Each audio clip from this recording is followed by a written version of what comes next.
Mr. Biffo and the Defective Hat.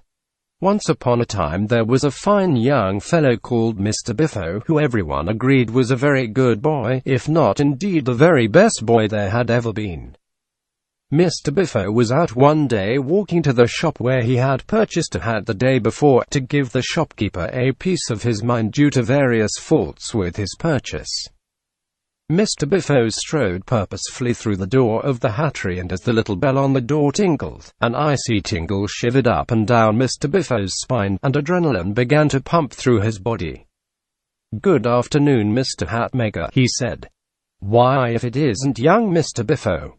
How is that hat I sold you yesterday coming along? I see you are not wearing it today," asked the hatmaker cheerfully. Mr. Biffo reached into his bag and retrieved the hat in question and placed it on the counter. "Goodness, whatever has happened here?" asked the hatmaker. "It appears to have been stained all over with some kind of stinking mud." "Well," said Mr. Biffo, "I would like to return this hat for a full refund, as it is not fit for purpose as per my rights under the Sale of Goods Act 1979. "This is a puzzle," said Mr. Hatmaker.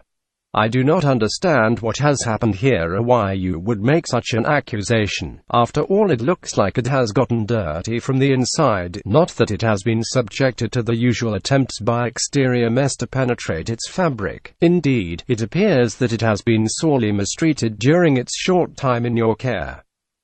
Mr. Biffo fixed him with what he hoped was a harsh stare. "Anyway, allow me to lay out the grounds on which I am making this apparently extraordinary but entirely justified claim.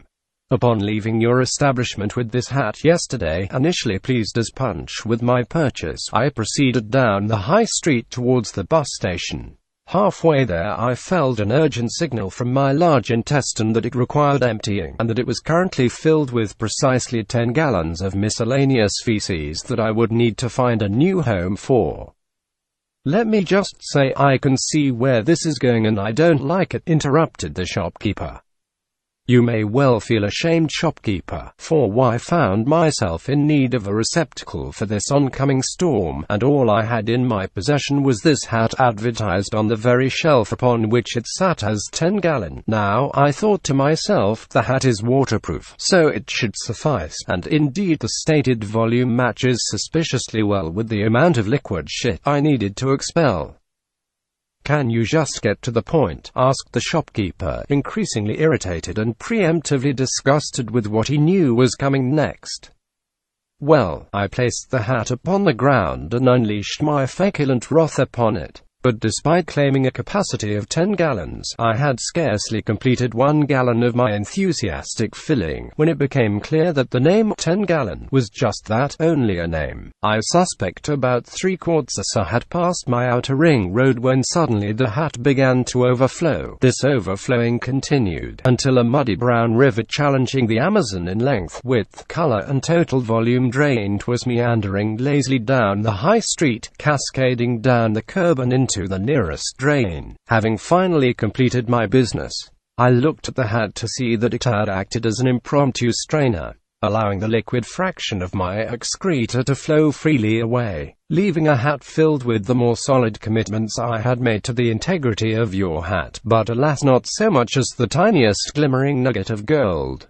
I'm not giving you a refund just because you filled a perfectly good hat with poo."